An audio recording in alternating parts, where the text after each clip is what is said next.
Hola, bienvenidos y bienvenidas a Sesión de Control. Nuestro invitado esta noche es Curro García Corrales, es segundo teniente de alcalde del municipio de Rivas Vacia, Madrid, y además es el concejal de Hacienda personal y portavoz del gobierno municipal, que es concejal de Somos Rivas, de Izquierda Unida. ¿Qué tal? ¿Cómo estás? Muy bien, buenas noches y muchas gracias por la invitación. Gracias a ti por venir. Curro, ¿no? Sí, Curro.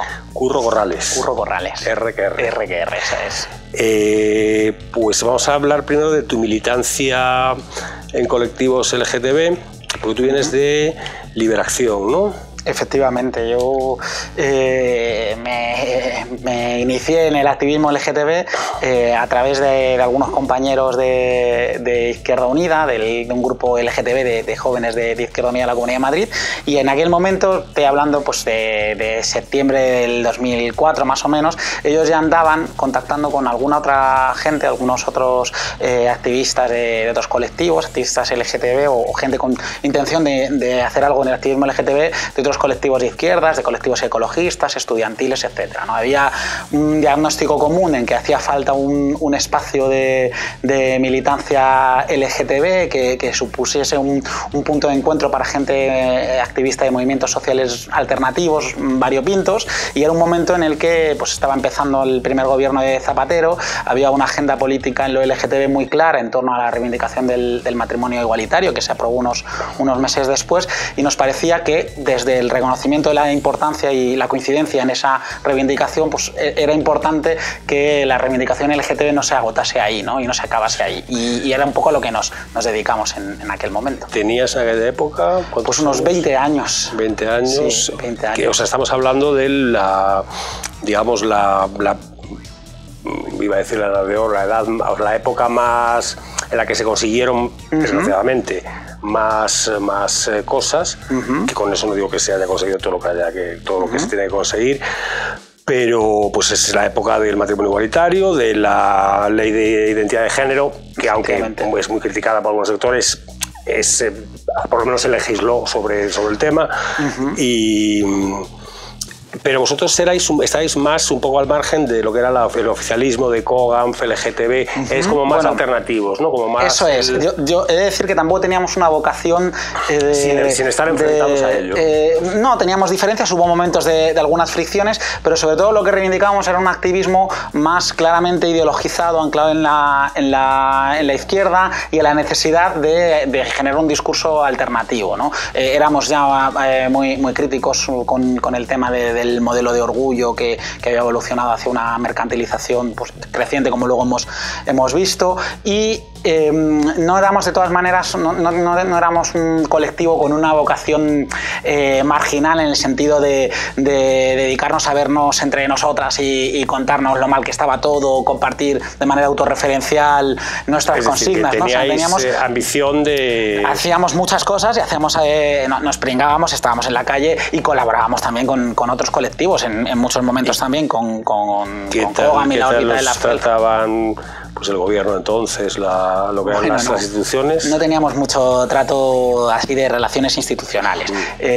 Teníamos ¿No teníais trato deseado o porque...? Bueno, éramos un colectivo pequeño, o sea que era un poco todo. Teníamos una actitud un poco más contestataria, pero también éramos un colectivo muy pequeño, muy circunscrito a la acción en Madrid, en el centro de Madrid en este caso, que era un poco donde nos movíamos, y tampoco teníamos una vocación así de establecer una interlocución institucional muy formal, aunque sí que hacíamos reivindicaciones también expresadas a las instituciones. Yo recuerdo, lo mencionabas ahora, todos los tiempos previos a la aprobación de la ley de identidad de género, que fue al final de la primera legislatura de Zapatero, y fueron momentos muy convulsos. Fueron cuando empezó a existir un cierto conato de distancia entre el movimiento LGTB, parte incluso de la corriente un poco más mayoritaria y más oficial, respecto al PSOE y a Zapatero. Recuerdo una huelga de hambre de Carla Antonelli, sí, en la que forzó de alguna manera que este tema se metiese en la agenda al final de la legislatura. Porque ellos, en principio, el gobierno de Zapatero no estaban por la labor, ¿no? Lo consideraban un tema menos importante, menos prioritario. Y de hecho la ley y más a final de legislatura, ¿no? Porque eso podía crear enfrentamientos con la Iglesia. Eso es, fueron los tiempos, si recordamos, en los que, pero fíjate, yo digo estas cosas y yo me siento como muy mayor, pero estaba muy metido en aquel momento, pero eran los tiempos en los que a vueltas con la LOMCE, con la ley educativa, con la LOCE, perdón, la ley educativa, que finalmente la vicepresidenta Fernández de la Vega negoció los contenidos de la educación para la ciudadanía con la conferencia episcopal. Es decir, existía ya una pinta de cierto repliegue respecto a lo que había sido el inicio, la primera mitad de la legislatura de Zapatero, ¿no? ¿Y esto se terminó, esto de Liberación? Yo recuerdo Liberación, recuerdo además de ver los carteles, e incluso nuevamente alguna vez, al mismo no recuerdo, participé en alguna en la que estuvierais vosotros también, pero ¿esto hasta cuándo duró? Pues mira, yo recuerdo que a partir del 2007, que fue cuando en torno al Europride se conformó un bloque alternativo, ¿no? Hicimos un bloque alternativo en la mani del de ahí salió el orgullo crítico actual, ¿no? De ahí, sí, de manera un poco paralela, y en este bloque alternativo ya sí que ahí ya notábamos, respecto a los primeros años, 3 años antes cuando empezábamos, sí que notábamos que ya sí que existía un tejido crítico mayor en todo lo LGTB, lo queer, etcétera.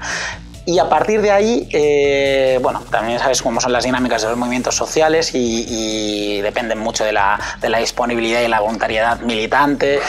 Luego existen diferencias que en un momento dado parecen... dinerito también. Claro, y hay diferencias que muchas veces en un momento dado, en coyuntural, parecen que son abismos. Generó una división en el colectivo y a partir de ahí, aunque tuvo una vida que se prolongó un año y pico más, ciertamente ya estuvo menos activo, más o menos hasta el 2008 es cuando estuvo. Y de ahí Aleas, ¿no? Bueno, de manera paralela, Aleas, sí. Yo como Aleas cuando se militaba en Aleas es, para que no lo sepa, es la sectorial LGTB de Izquierda Unida. Eso es el área de libertades sexuales, se llama.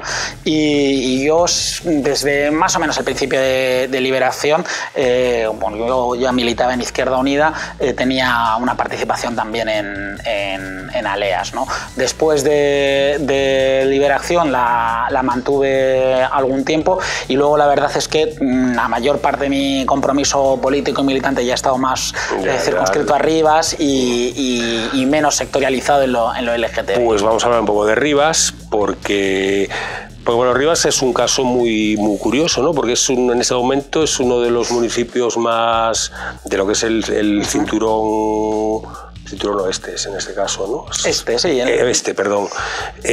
Lo que es el conurbano madrileño es quizá el que más ha crecido incluso de España, creo, me pareció el otro día leerlo. Y hay mucha gente que sabe vivir a Rivas, o sea, yo conozco mucha gente que es como muy...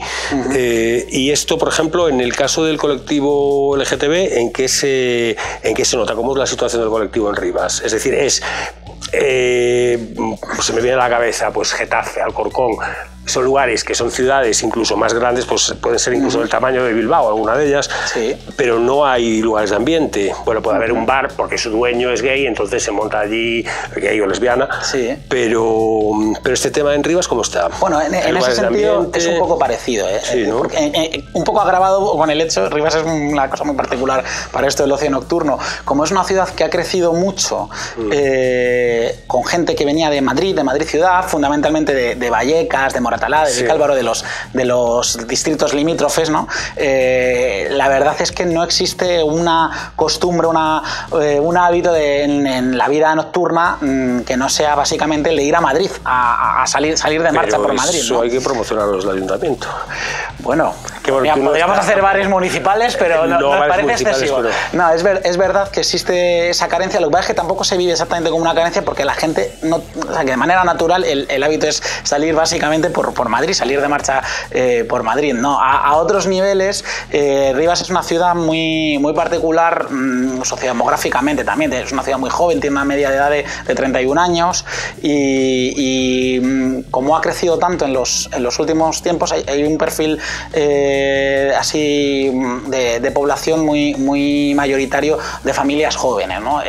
Parejas, matrimonios heterosexuales. Todo tipo de familias. Básicamente heterosexuales, ¿no? Con hijos pequeños. Es una vida muy centrada en esa parte.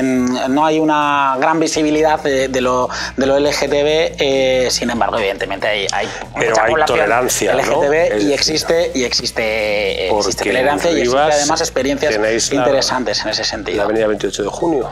Sí, tenemos una calle 28 de junio, que por cierto es una calle que hace esquina con la avenida del Arco Iris. Estas cosas así curiosas. ¿Eso se te ocurre a ti o ya venía de antes? ¿Se te ocurre a ti? Esto no se me ocurre a mí. Esto es una cosa heredada. Tenemos un barrio, el barrio de la Luna, uno de los desarrollos más jóvenes, que tiene, por una apuesta del ayuntamiento para feminizar el callejero, tiene nombres de mujeres, y las calles tienen nombres de mujeres, y en ese mismo barrio hay algunas otras calles con nombres así significativos relacionados con la memoria histórica, con el compromiso con los derechos humanos, etcétera, y una de ellas es esta, la calle 28 de junio. Y o sea que no se te ocurrió a ti. No. Porque tú... Podría apuntarme el tanto que yo sé que tú tienes fama de abanicarte. No abanicarte que no haces nada, que cuando hace calor, en los plenos, en verano y eso, que siempre estás con el abanico. Efectivamente. Creo que tienes alguna anécdota por ahí. Efectivamente. Bueno, se ha hecho ya célebre. Algún compañero... O sea, lo haces un poco ya por la coña. Bueno, lo hago porque me gusta. De hecho, he traído un abanico, pero me lo he dejado por ahí fuera. Aquí no hace tanto calor. Pero bueno, es decir, que es una costumbre que tengo. Me llevo un abanico porque es una cosa de lo más útil que ha inventado la humanidad, ciertamente. Pero además, sí que es verdad que dentro de que lo hago desde la absoluta naturalidad, porque lo uso habitualmente, sí que me parece importante en general incorporar elementos de visibilidad también en mi faceta, en mi ejercicio de cargo público, ¿no? Pero visibilidad, tampoco. ¿Tú lo ves como visibilidad? Porque bueno, visibilidad... Más bien es como el tema de los niños que juegan con muñecas y las niñas con coches, pero... o sea que el abanico perfectamente es lo mismo para un hombre que para una mujer. Bueno, lo que pasa es que debería serlo. En general tiene unas connotaciones, no es habitual un hombre que use abanico, ciertamente no lo es, ¿no? Te aseguro además que la reacción en torno a eso, dentro de la absoluta naturalidad y normalidad, ¿no? Tiene un poco que ver con eso, ¿no? Pero yo lo asumo con total tranquilidad, claro, y lo reivindico. Pero probablemente a ti, si estás en el pleno, sacas el abanico, nadie llama la atención, porque lo tienes la gente del público, los concejales lo tienen incorporado, pero si llega, imagínate, un concejal del PP y de repente saca el abanico, como que se quedaría un poco... Y probablemente tú y yo, o sea, yo si estuviera allí, el primero como diciendo, uy, ¿no? Probablemente. De todas maneras, yo no lo descarto, porque ya digo que como he instaurado la moda, ya empieza a causar envidia en todas las bancadas del pleno. Hacemos un llamamiento a todos los concejales de España a que se abaniquen cuando tengan calor, porque además se ahorra mucho. Eso lo leí una vez en una entrevista que hacían a la reina Sofía. Sabes que ya me han llegado a regalar un abanico, algún abanico alguna vez, por eso, por la coña de... Pues prueba con otros complementos, con zapatos o algo así, para que te regales. Como estoy sentado no se ven los zapatos, pero no lo descarto. Oye, y entonces cuéntanos qué te pasó con lo del abanico. No, bueno, yo no ninguna anécdota así fuera de madre, ¿no?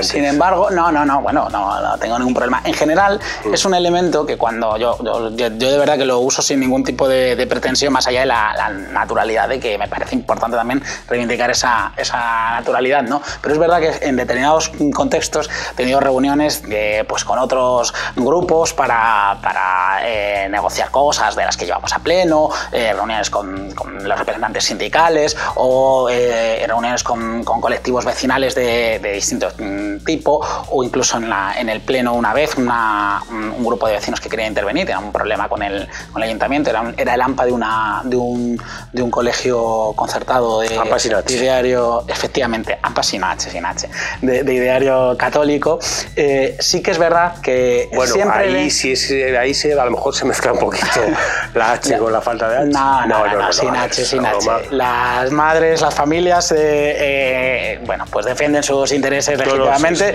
y no, yo las diferencio muy bien de lo que es la jerarquía eclesiástica, ¿no? El caso es que sí es verdad que en determinados momentos en los que puede haber algo de tensión, algo de crispación, etcétera, sí he comprobado que lima asperezas bastante. Relaja un poco, el hecho de sacar claro, porque si eres concejal de personal y tienes que tratar con los sindicatos, que esa es otra cosa a la que te quería preguntar también. Claro, hay mucha gente, sobre todo en la izquierda, que el tema de los derechos LGTB o LGTBI lo ha incorporado, pero un poco como, no con rechazo, pero como que no termina de asumirlo. O sea, no sé si entiendes a lo que voy, que a lo mejor te encuentras con un líder sindical que está acostumbrado, o sea, que no está acostumbrado, que le choca de repente que puedas aparecer tú pues con otro tío de la mano, pero que sabe que no puede, o sea, que eso además se nota, pues yo lo noto cuando hay una persona que se violenta por la situación, sin que eso se ponga para nada que sea, o sea, que sea homófoba ni nada. Situaciones de estas te encontrarás a montones, ¿no? Pues mira, la verdad es que no muchas, ¿eh? O sea, sí que me ha pasado y muchas veces en espacios de militancia. Violetas, que te queda muy bien, pero a lo mejor llega el típico señor de UGT o de comisión de toda la vida que dice, uy. No, la verdad es que en ese sentido de decir que en el caso concreto de los representantes sindicales, con los que tengo una relación muy, muy constante por mi responsabilidad como concejal de personal, no he tenido ningún problema. Y en general, en el ámbito de como cargo público, no lo he tenido. Sí que es verdad que esto que comentas existe en los espacios de militancia y participación política de la izquierda, existe. Y nunca has sentido un rechazo claro, la verdad, pero sí que ubicas perfectamente cosas que pueden incomodar o violentar. Yo lo que noto muchas veces, y porque también estoy metido en este tipo de historias, de entrada, como que te miran un poco, luego ya en cuanto te conocen, a lo mejor a los 5 minutos ya está. Puede haber resistencias. Pero yo sí lo he notado, y tú también, aunque me digas, No, que lo he notado, sí, que digo que nunca he tenido un problema directo de que se haya traducido en una actitud finalmente discriminatoria, también te lo digo, o sea que en ese sentido he tenido suerte, pero sí que existen muchas resistencias y aunque no las tengas directamente hacia ti, hacia tu presencia, ubicas un montón de signos de homofobia interiorizada. Sí, pero yo pienso que eso también ayuda porque si una persona sabe que no puede, o sea, iba a decir el cuerpo, es decir, le choca lo que estábamos hablando, le choca naturalmente que la situación, pues eso, de un gay, una lesbiana, entonces, como sabe que no puedes discriminar, como que no sé si me te lo quiero decir, como que hace más que... No, si tú, totalmente. Y tráete otro como tú, además que es mucho una expresión que se utiliza mucho, eso te... Bueno, es una cosa muy de la línea esa de tengo un amigo gay, no, tengo muchos amigos gays. Bueno, pero eso es más negativo, más tengo muchos amigos gays, pero... Bueno, en general es verdad que pasa, sí. Y entonces es portavoz del gobierno también, del gobierno municipal. Efectivamente. Que es... en Rivas nunca ha gobernado la derecha, ¿no? No, la derecha del PP. Ha gobernado desde los años un poco de democracia, los ayuntamientos democráticos de finales de los 70. Ha gobernado los primeros años, sí gobernó un grupo independiente más o menos de derechas, que de hecho el que fue alcalde en aquel momento es un señor del pueblo de toda la vida, del casco antiguo, luego fue concejal posteriormente del Partido Popular, pero desde el año 87 gobierno primero el PSOE y desde el año 91 Izquierda Unida. Y mayoritariamente siempre con acuerdos de gobierno en coalición con el Partido Socialista. Sí, no, pero mayorías absolutas no. Solo del 2011 al 2015. ¿Cuándo empezaste tú? Efectivamente. ¿Y qué tal se vive sin mayoría absoluta? Bueno, es más estresante, pero quizás sea más... Bueno, la verdad es que en la nuestra fue una mayoría absoluta un poco sui generis. Porque tú coincidiste con Tania Sánchez, problemas por ejemplo, tuvimos algunos problemas internos, ¿no? Que no voy a recrear. Sí, con pero lo cual, realmente... que coincidiste con Tania Sánchez, que fue cuando saltó a la salida. Bueno, no coincidimos como concejales, pero sí he sido compañero y soy amigo además de Tania, y fui justo concejal la legislatura siguiente. Que venga algún día. Bueno, se lo diré que venga por aquí. Fui concejal la legislatura siguiente a ella. De hecho, ya fue concejala de Cultura justo antes que ella. Y tú fuiste de Cultura también. Eso es, ¿no? Cuando ya lo dejó, fui yo. Pero vamos, lo que te quiero decir es que hemos tenido... en realidad, puramente, hace mucho que no teníamos mayoría absoluta, incluso en la legislatura pasada. ¿Y tuvisteis problemas? Entonces, lo que me refería yo fue cuando la salida de convocatoria por Madrid y todo esto. ¿Te estás refiriendo a esto? No, bueno, no. Un tema local, anterior a este tema, sí.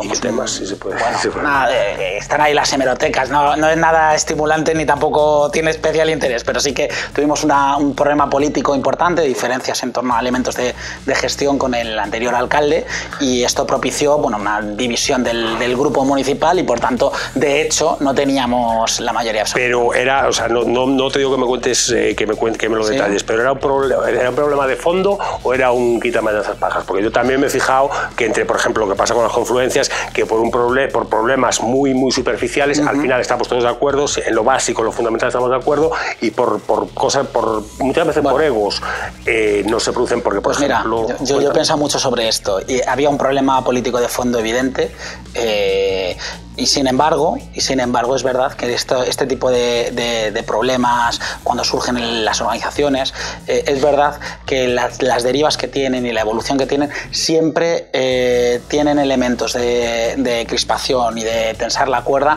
que no obedecen exclusivamente a los problemas políticos de fondo. Esto también es verdad. Porque incluso dentro de... Lo que pasa es que el fondo también, las formas también son el fondo, muchas veces. Ya, sí. Entonces, bueno, pero vamos, ciertamente existe un problema político de fondo, y bueno, la realidad es que se traducía en una pérdida de hecho de la mayoría absoluta, ¿no? Que es lo que estábamos hablando. Y luego unas elecciones sin confluencia y con dos confluencias. ¿Esto cómo fue? Porque había por un lado Izquierda Unida, ECUO y otros grupos, Rivas, y por otro lado Podemos con sus...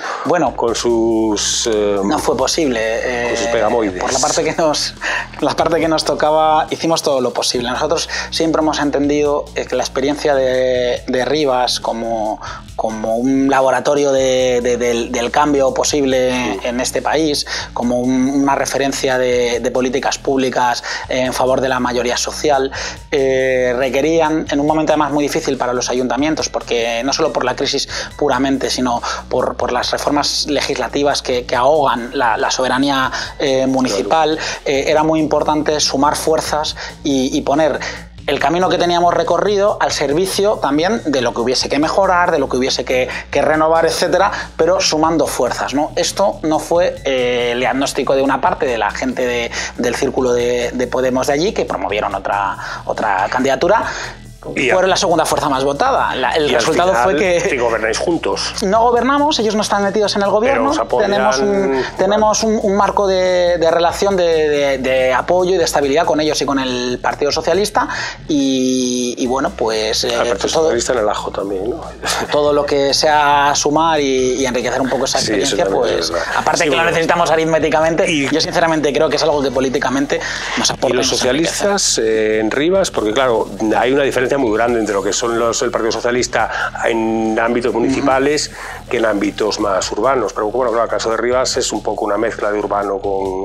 En Rivas, mira, el Partido Socialista de Rivas, la verdad que tiene además un histórico de cogobierno con Izquierda Unida muy importante. Son copartícipes totalmente del modelo de ciudad que tenemos, y sin ellos tampoco se hubiese podido desarrollar, ¿no? Entonces, yo sí que identifico que la gente del Partido Socialista de Rivas tienen un perfil a la izquierda, podríamos decir, del partido en general, y sobre todo, como es gente de Rivas, es gente comprometida con su ciudad, es gente con la que es fácil llegar a acuerdos. Son exigentes también desde sus posiciones, igual que nosotros desde las nuestras vehementes también, ¿no? Pero la verdad es que tenemos un histórico de buena relación. ¿Y con el PP qué tal?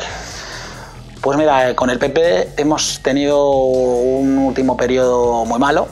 A nadie se le escapa cómo el Partido Popular, por la figura ascendente que en su momento suponía la candidatura de Tania Sánchez a la presidencia de la Comunidad de Madrid. Sánchez y su relación personal también, que eso es quizás lo peor del caso. En todo caso, lo cierto es que en esa campaña de acoso y derribo el Partido Popular puso un punto de mira en nuestra ciudad y hemos tenido unos meses muy complicados. Un final de la legislatura pasada con una querella falsa archivada por... Que era contra el alcalde también, ¿no? Efectivamente, era una querella que implicaba no solo a Tania, no solo a otro exconcejal, no solo al alcalde, sino, y lo quiero recordar porque es especialmente grave, a 2 trabajadoras municipales absolutamente al margen del juego político. Es decir, una campaña absoluta de acoso y derribo, de ensuciar el nombre de la ciudad, el buen nombre de la gestión de la izquierda en la ciudad, por intereses espurios,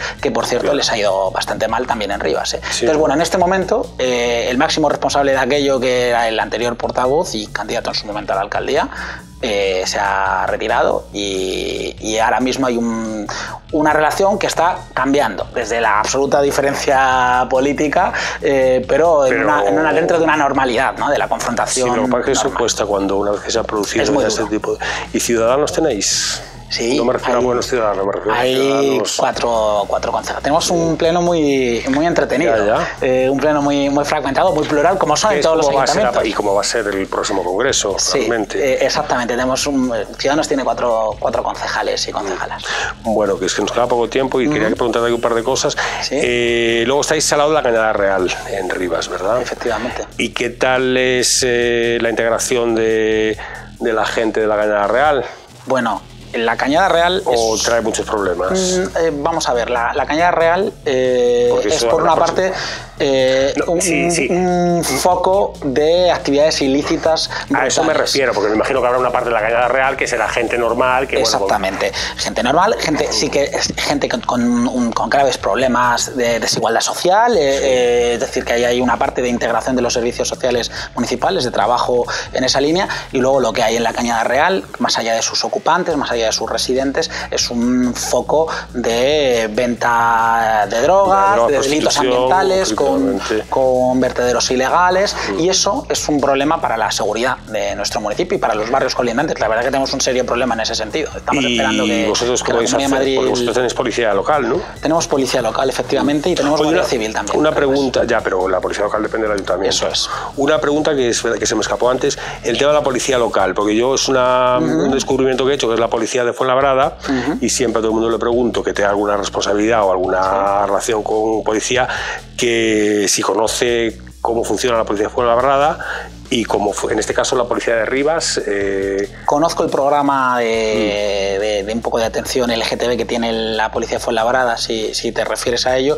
No tenemos una línea integrada de trabajo en este sentido, pero me parece muy interesante y creo que debemos ponernos las pilas para implantar e importar el porque modelo. Muchas veces la gente, hombre, si me dices que en Rivas hay tolerancia, que probablemente, pues sí, si me dices que la inmensa mayoría es votar a la izquierda, pues aunque sea tolerancia, lo que hablábamos antes, la tolerancia de boquilla, aunque sea la hay, pero en el tema de las agresiones muchas veces la gente no denuncia por el miedo, por la vergüenza, porque no me van a hacer caso, y quizá por eso este tema de Fuenlabrada debería de ser, y que es muy poco conocido. Yo de casualidad lo descubrí, pero señores, infórmense de la policía de Fuenlabrada cómo funciona, sobre todo los alcaldes y políticos que estén viendo esto, porque es muy interesante aplicarlo en todas las policías. Oye, que si nos vamos a quedar sin tiempo, pues ahora tengo una pregunta para ti que nos dejó la invitada la semana pasada, sin saber que eras tú el invitado, y te la voy a poner. Le preguntaría a quien sea qué relación personal tiene con el mundo LGTBI. ¿Qué relación tengo con el colectivo LGTBI? Bueno, está contestado. Yo creo que está contestado, efectivamente, ¿no? Pero sí que quiero reivindicar un poco lo que para mí, mi condición de gay, de homosexual, que para mí ha sido fundamental en ¿Tú eres gay o eres gay? soy gay y marica perdido. Y para mí esto ha sido un elemento fundamental en mi construcción política, y eso sí que me parece importante reivindicarlo. Yo, y en los tiempos de liberación, aprendí una cosa, que es que ser marica es una manera de estar en el mundo, y en concreto para mí y para quienes estábamos en aquel momento metidos en aquel ajo, creo que es una manera de estar en el mundo para transformarlo, ¿no? Y ese es un poco, creo, el resumen de qué relación tengo, ¿no? Y ahora vas a tener que dejar tú una pregunta al siguiente invitado, sin saber de quién se trata y sobre lo que sea. Vale. Y si puede no estar estrictamente relacionado con el tema LGTBI, porque evidentemente el próximo invitado va a estar relacionado. Muy bien. Bueno, pues como soy un poco cocinillas, voy a hacer una doble pregunta. ¿Cuándo es la última vez que cocinaste y qué plato preparaste? Bueno, pues a ver qué nos contestan, y me imagino que lo verás y quedará saciada tu curiosidad. Muy bien. Pues nada, pues hemos llegado al final, estaba a gusto. Sí, muchas gracias. Pues vuelvo cuando quieras, y a ustedes los espero en la próxima sesión de control. Sean felices, hasta entonces.